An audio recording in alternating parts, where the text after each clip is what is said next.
Okay, wax yar raalli ahaada waxaan setup garaynayaa ama aan diyaarinayaa waxaan hubinayaa qaabka ay subuuradda casharka ugu aadan yahay raalli ahaada.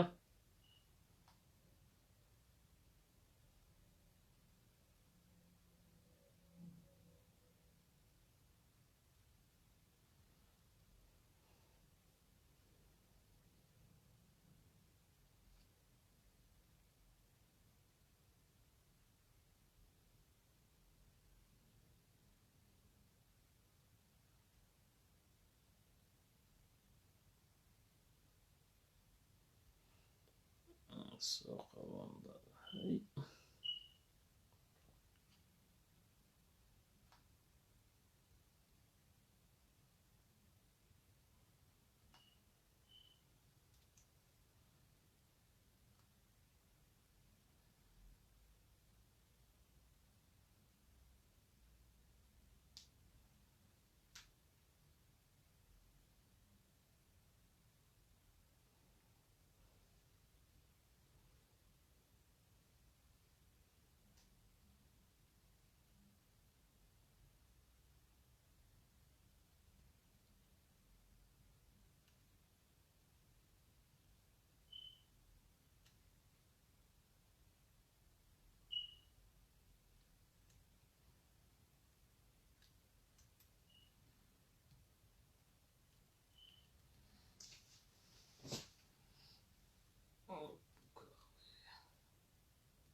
Okay, assalamu alaikum warahmatullahi wabarakatuh. Dhammaan waxaan idinka raali gelinayaa intaan setup garaynayo xoogaa aan la yara daahay. Insha Allah casharkayga maanta waxaan rabnaa inaan kaga hadalno waxa loo yaqaano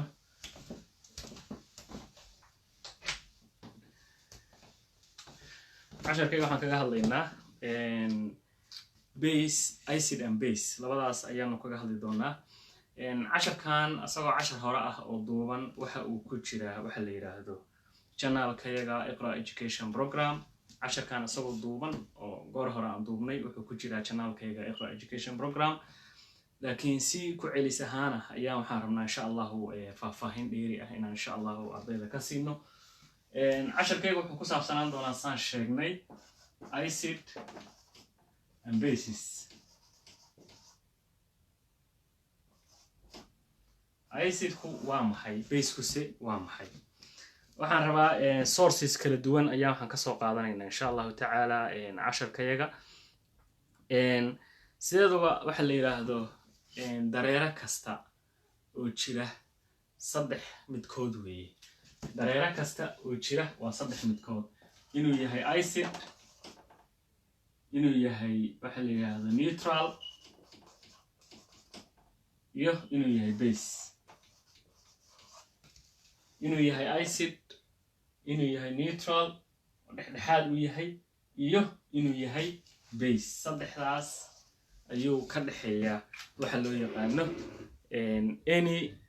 waxa la yiraahdo chemical reaction ama any solution kasta wuxuu ka kooban yahay saddexda midkood. Okay, haddaan usoo gudubno marka acidku waa maxay, basekuse waa maxay, waxaan ka bixinaynaa definition yar oo kooban. insha Allah waxaan isku dayi doonaa casharka inaanu koobno definition qeexitaan yar oo kooban ayaanu ka bixin doonaa.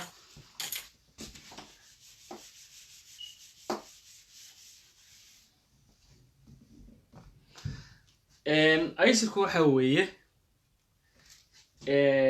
compoundiska isku dhiska.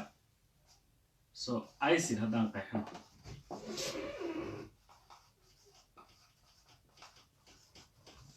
compounds that produce an increase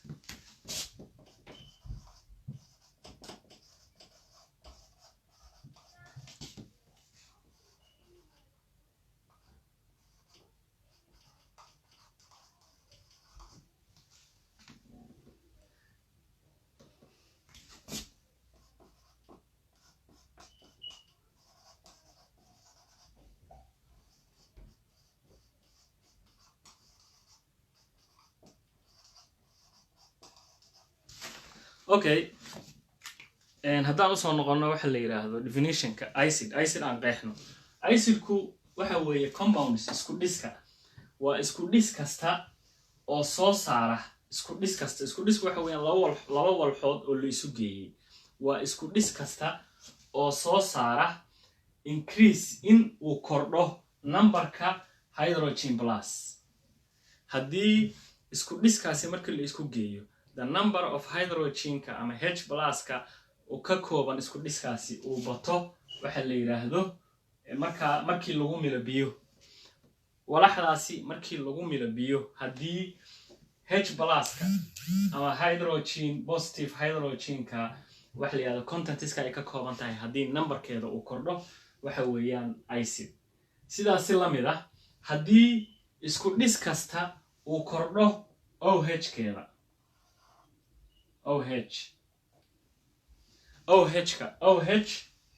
so haddii walax kasta oo wadata OH minus waxa weeyaan waa alkali ama waa base haddii walax kasta oo wadata uu kordho H plus waxa weeye acid so sidaas la mid ah compounds kasta oo waxa la yiraahdo soo saara isku dhis kasta oo soo saara waxa la yiraahdo haddii isku dhis kasta oo OH numberkiisa uu kordho marka biyo lagu milo waa base haddii isku dhiskaasi H plustiisu ama hydrogen plustiisu ay kororto markii lagu milo biyo waa acid okay haddaan si kale u niraahno waxa weeyaan haddaan si kale u niraahno tusaale aan soo qaadanaynaa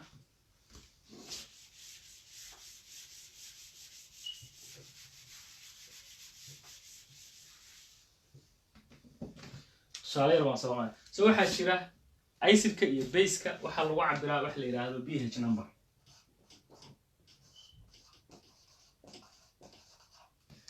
number ayaa wuxuu yahay waxa lagu kala cabiro acidka iyo baseka okay haddaan tusaale usoo qaadano this arrow okay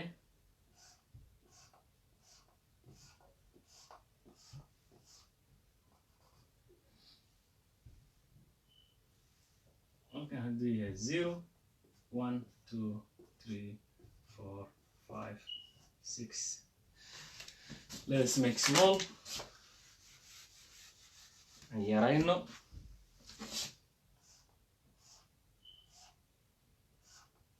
one, 2, 3, 4, 5, 6, 7, 8, 9, 10, 11, 12, 13, 14. Okay, markay halkaa joogto waxa la yiraahdo pH number scale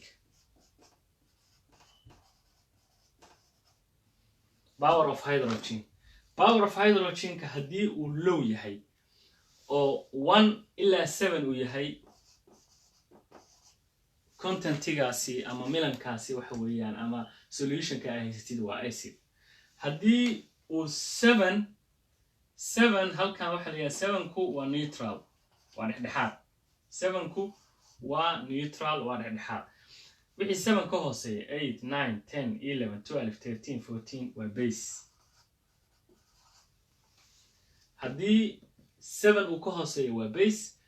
hadduu 7 ilaa 14 uu 7 ka sarreeyo waa base haddii 1 ilaa 7 uu yahayna waa neutral so up to 6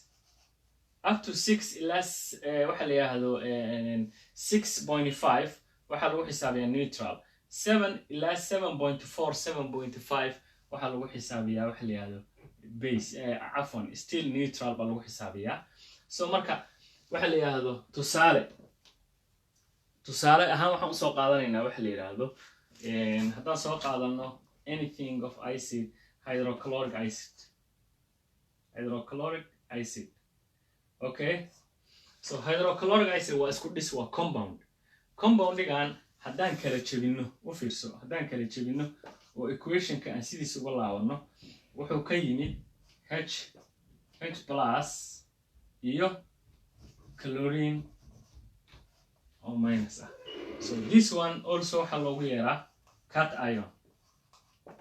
and this one waxa loogu yeeraa anion. Any element periodic table ka kooban waxa la yiraahdo oo wata waxa la yiraahdo calaamadaasi minus ka kor ku wata waa anion, haddii calaamadaasi positive ka oo kor ku watana waa cation. Okay, aan ku soconno. haddaba waxaan ka bixinaynaa qeexid guud. qeexida guud aan ka bixinayna waxa weeyaan acidsku waa a special group of compounds. waa special group of compounds. shaygan inuu acid yahay maxaa ku garanaysaa? calaamadaha acidka ku garanaysid maxaa ka mid ah? Okay, haddaan u nimaano waxa la yiraahdo intaanan cafwan calaamadaha aanan u gudbin waxaanu ka hadlaynaa waxa la yiraahdo waxaan ka hadlaynaa acidka. So a special group of compounds weeye waxay leeyihiin common properties, sifooyin iyo calaamado gaar ah oo lagu garto acidka ayuu acidku leeyahay, kuwaasoo kuu qeexaya ama ku ogaan kartid in uu yahay waxaan acid iyo inuusan ahayn. waa ku kala saari kartaa, separation baa ku samayn kartaa waxaan waa acid iyo waxaan acid ma ahan. Okay, thus if you had a number of compound, haddii number of compounds haysatid milano isku jira oo kooxa haddaad haysatid, dhowr milan haddaad haysatid ama dhowr compound isku dhis haddaad haysatid, hadba kaad tiraahdid oo aad rabtid inaad ogaatid in uu waxaan yahay acid iyo in uusan acid ahayn. kow waxaa ku ogaan kartaa haddaad dhadhamisid oo test aad dhadhamisid, wuxuu u dhadhamayaa qaraar ma ahan, macaan ma ahan, laakiin waa dhadhan ku dhibaya. tusaale ahaan maxaad dareentaa markii aad liinta dhadhamisid oo kale? dhadhanka liinta oo kale ayuu waxa la yiraahdo acid ku leeyahay, maadaama liinta ay ka kooban tahay waxa la yiraahdo acetic acid. Okay, haddaan marka u nimaano waxaa jira wax lagu cabiro oo gaar ah. litmus paper baa jirta lagu cabiro. litmus paperkaasi solutionka haddaad soo qaadid, tusaale ahaan haddiiba aad tahay arday barta sida maadadan laboratory oo kale, laboratory assistance, laboratory medical laboratory technology oo kale ardayga barta, ama ardayga caafimaadka barta, ama arday chemistry waxa la yiraahdo practical soo sameeyay. tusaale ahaan haddaan laboratory arday dhigato u nimaano kale waxaa jira waxa la yiraahdo always urine strip waxa la yiraahdo oo kaadida inta aan la sameyn analysis-ka lagu sameyn lagu hubiyo chemical component-ga ay ka kooban tahay, pH-ka uu ku jira. marka waraaqdaasi stripka meesha pH-ka uu meesha uu pH-ka lagaga cabiro waxa ku yaa waraaqda ku taal waxa la yiraahdo litmus paper. ayadoo waraaq caadi ahna way jirtaa oo loo isticmaalo waxa la yiraahdo practicalka laboratory-ga chemistry-ga. Okay, litmus paper-kaasi haddii aad solution-ka dhex gelisid maxaa kuu soo baxaya? haddaad solution-ka dhex gelisid indicator bay samaynaysaa. haddaad solution-ka dhex gelisid ay solution-kaasi uu acid yahay, waxa la yiraahdo waxay isu bedelaysaa blue. haddii blue color bay ahayd waxay isu bedelaysaa cafwan red. haddii aad waxa la yiraahdo litmus paper-kaasi, marka iyadoo litmus paper waxa loo isticmaalayaa indicator si ay kugu muujiso isku dhiskan aad haysatid oo milanka ah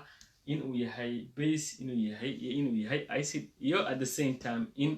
uu yahay waxa la yiraahdo neutral oo labadooda midna uusan ahayn. taasi waa mid aad ku kala saari kartid. waxaa kaloo ku kala saari kartaa waxa la yiraahdo waxaa kaloo ku kala saari kartaa isku dhiskooda saan hore u sheegno kale. midna uu always waxa la yiraahdo waa cation, midna always waa anion. waxa la yiraahdo acidku always wuxuu sitaa waxa la yiraahdo cation oo wuxuu wataa H+, always waxa la yiraahdo anion bahalkii waxa loo yaqaano isheeg OH kana always wuxuu wataa calaamadaasi anion-ka ah. Okay,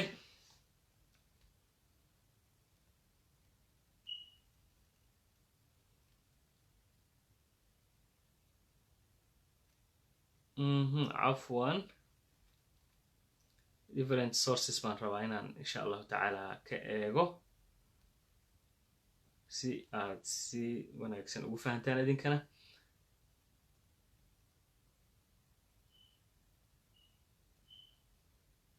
okay halka marka waxa la yiri sidaas si lamid ah baseku waa substances taasoo waxa la yiraahdaa substancesigaas sida hore u sheegnay hadii substancesiga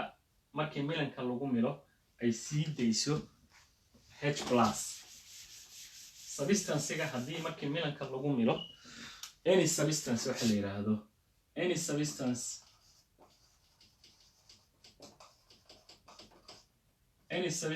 release H+ in the solution waxa weeyaan waa acid si fiican u faham any substance kasta oo markii isku dhiskaasi waxa la yiraahdo la isku dhiso hadii contentigaas ama isku dhiskaasi uu isku sii deyso oo uu H+ ku bato wuxuu isu bedelayaa milankaagaas ama solutionkaagaas acid hadii sidaas si lamid ah hadii OH- ay ku badato waxa la yiraahdo waxa hoos u dhacaya H+ ka then waxay isu bedelaysaa waxa la yiraahdo base sidaas si lamid ah waxay isu bedelaysaa base so waxa lagu yiri substances kasta oo ku sii deysa OH ions in the solution waxa la yiraahdo waa base okay so waxa la yiraahdo substancesigaas waxay marka solutionka wuxuu ka koobnaanayaa marka cation iyo anion so OH kaasi means waxa la yiraahdo hydroxide so oxygen iyo hydrogen ayuu ka kooban yahay okay haddaan tusaale u soo qaadano waxa la yiraahdo sodium hydroxide ayaa tusaale ahaan waxaan u soo qaadanaynaa base-ka then we have sodium hydroxide this one is a base and here waxaan niri HCl hydrochloric acid and this one is acid okay so xageeyu ka yimid compoundskan equationka uu ka yimid muxuu ahaa wuxuu ka yimid sodium plus hydroxide so this hydroxide sodium hydroxide isku dhiskan wuxuu ka yimid sodium hydroxide okay marka compound isku dhiskan marka la isku dhisay waxa batay number of OH numberka of hydroxide ayaa wuxuu ku batay isku dhiskan then isku dhiskan wuxuu noqonayaa base ama alkali hadii isku dhiskan oo asna sidoo kale si lamid ah ka soo samaysmay hydrogen plus lagu daray iyo chlorine so HCl ayuu isku dhiskan ka yahay hydrochloric acid isku dhiskan marka waa acid marka because of muxuu acid ku noqday solutionka ayaa waxa ku badan number of hydrogenka ayaa wuxuu yahay high in the solution okay si fiican baa taa isla fahanaan filaya hadii marka aan qodobo kooban aan ka soo qaadano waxa la yiraahdo summary kooban aan ka soo qaadano waxa la yiraahdo si faham guud sababtoo ah casharkaygu waxa weeyaan waa iska basic casharkaygu waa basic ardayga dugsiga dhexe sare dhiganaya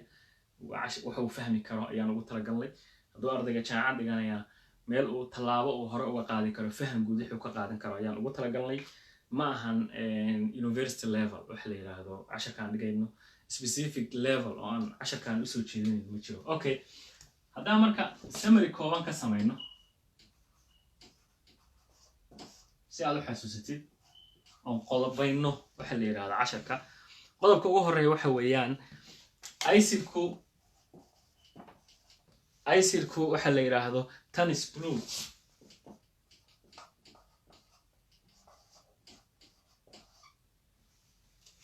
on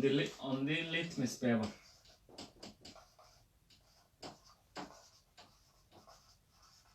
litmus paper kan sheegnay indicatorka muujinaysa indicator waa wax muujinaya litmus paperka markii aanu solutionka gelino hadii ay isu bedesho blue that means waxa la yiraahdo solutionka ay haystid waa acid okay number 2 common acids maxaa kamid ah tusaale ahaan examples e.g. examples common acids-ka maxaa ka mid ah common acids-ka waxaa ka mid ah waxa la yiraahdo saan hore u sheegnayba hydrochloric acid baa ka mid ah HCl waxaa kale oo ka mid ah waxa loo yaqaano vinegar-ka oo kala ka mid ah HC2 waxaa loo qoraa formuladeeda waxa weeyaan HC2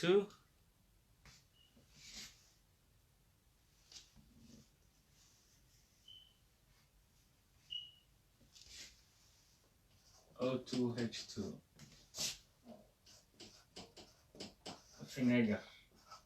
oo khalka ah vinegar waxaan u naqaanaa Soomaali ahaan khalka laftirkiisu waa kind of the acid okay haddaan ku soconno waxa la yiraahdo waxaan u nimi marka base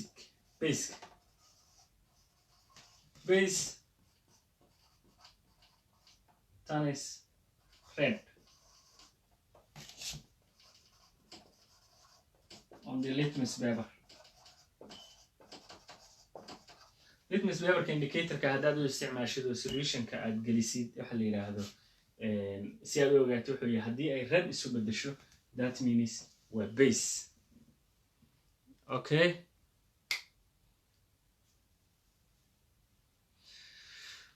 common basiska waxaa ka mid ah example basiska waxaa ka mid ah sodium hydroxide saan hore u sheegnay sodium hydroxide baa ka mid ah waxaa kale oo ka mid ah waxaa kaloo ka mid ah soapiska saabuumaha detergentiga detergentiska waa dharka waxyaabahan dharka lagu dhaqdo oo dhan hadday noqon lahayd wax la yiraahdo dareere iyo hadday noqon lahayd powder okay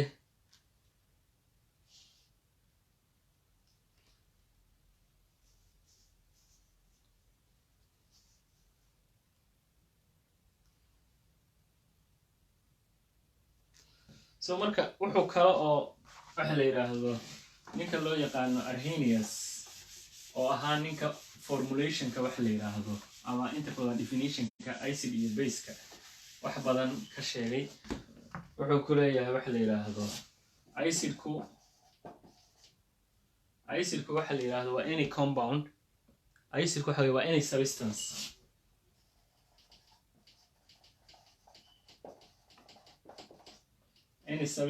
donates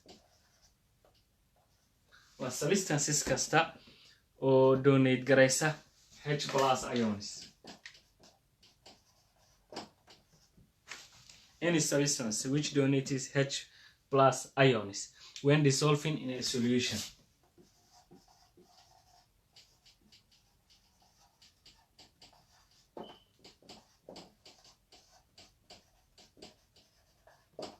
waa substance kasta donate garaysa bixisa H+ ions when dissolving in solution markii milan ama dareere waxa la yiraahdo lagu milo waa substances kasta oo H+ donate garaysa always xasuusnow haddii waxa la yiraahdo hydrogen ionska in solutionkaasi ay ziyaadaan waxa siyaadaya acidityga shaygaas acidityga solutionkaasi ayaa ziyaadaya aciditygiisa mar walba kor ayuu u kacayaa haddii hydrogen ions waxa la yiraahdo ioniska ama particuleska hydrogen ioniska solutionkaasi ay high noqdaan sidaas la mid ah wuxuu ku qeexay waxa la yiraahdo baseku waa any substance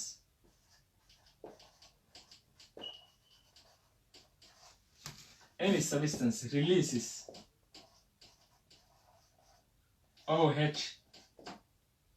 OH minus in the solution waa substance kasta ama walax kasta oo ku sii daysa OH in the solution markii solutionka lagu milo oo walax kasta oo ku sii daysa OH so base acid waan fahnay acidka tusaale waxaan soo qaadanay hydrochloric acid ka soo qaadanay tusaale ahaan waxaan usoo qaadanay aad garanaysa khalka ay isticmaashid waxaa tusaale kale kuugu filan waxa la yiraahdo lemonta isticmaashid liin dhanaanta acetic acid ba iyadu ka kooban tahay haddii aan aadno baseka tusaale ahaan waxaa kuugu filan waxa la yiraahdo sodium hydroxide waxaa kaloo tusaale ahaan kuugu filan waxa la yiraahdo saabuunta isticmaalaysa shaambooyinka laftirkooda haddaad akhrisid sometimes waxaa dusha kaga qoran balanced pH keeda in la balance gareeyay ayay ku sheegayaan oo macnaheedu waxay ku leeyihiin inta badan waxa weeyaan waa acidity ma ahan waa base okay waxa kale oo waxa la yiraahdo haddaba ma isweydiisa neutral waxa ma jiraan waxa neutral ah waxa neutralka ah oo 7.4 ama 6.5 ilaa inta pH numberkooda pH scale-kooda u dhaxeeya power of hydrogen-kooda ayada ma isweydiisa tusaale ma ka haysataa ma ka garanaysaa hadaadan ka garanay hadda si fiican u dhageyso boqolkiiba 90 solution-ka jirka iyaga uu ka kooban yahay u fiirso boqolkiiba 90 solution fluids-ka jirka uu ka kooban yahay waxa weeye waa neutral haddii ay noqon lahayd waxa la yiraahdo enzymeska loo isticmaalayo in cunooyinka lagu burburiyo qaarkood ama in waxa la yiraahdo lagu berbergareeyo metabolismka jirka hadday noqon lahayd dhiigga waa tusaalaha ugu habboon ee neutralka loo soo qaato waxaa kaloo neutral biyaha aad cabaysid basena ma ahan acidna ma aha laakiin way noqon karaan haddii some chemical reactions waxa la yiraahdo lagu daro waa laga yaabaa hadday wax un falgala ku yimaado in biyaha ay noqdaan acid inay base noqdaan suuragal laakiin normal biyaha caadiga ah oo aad cabtid waxa la yiraahdo waa neutral dhiigaagu waa neutral most of the fluids jirkaagu waa neutral at the same time jirkayaga waa laga helayaa alkali oo base ah waana laga helayaa acid tusaale ahaan jirkaagu acidka laga helo waxaa ka mid ah hydrochloric acidka halkan hadda aan ku sheegnay oo uu ka kooban yahay waxa la yiraahdo acidka ah calooshaada dheefshiidkaaga acidka wax lagu burburiyo oo jirkaaga uu soo sii daayo waxa la yiraahdo waa hydrochloric acid waxa la yiraahdo hydrochloric acid-kan jirkaaga soo sii deynayo cunada lagu burburinayo waxa la yiraahdo waxa qayb ka ah waxa la yiraahdo soo sii deyntiisa bacteria la yiraahdo lactobacillus okay haddaba dhowr tusaale waxaad ka haysataa waxa la yiraahdo basiga dhowr tusaale waxaad ka haysataa acidka at the same time neutralkii waxaad ka haysataa tusaale kugu filan insha Allah casharkaygu basic waa saan hore u sheegnay afeeftayda hore ahayd ma ahan waxa la yiraahdo university level ma ahan secondary level haddii ilaahay yiraahdo intaan cashar kale ku kulmayno السلام عليكم ورحمة الله وبركاته.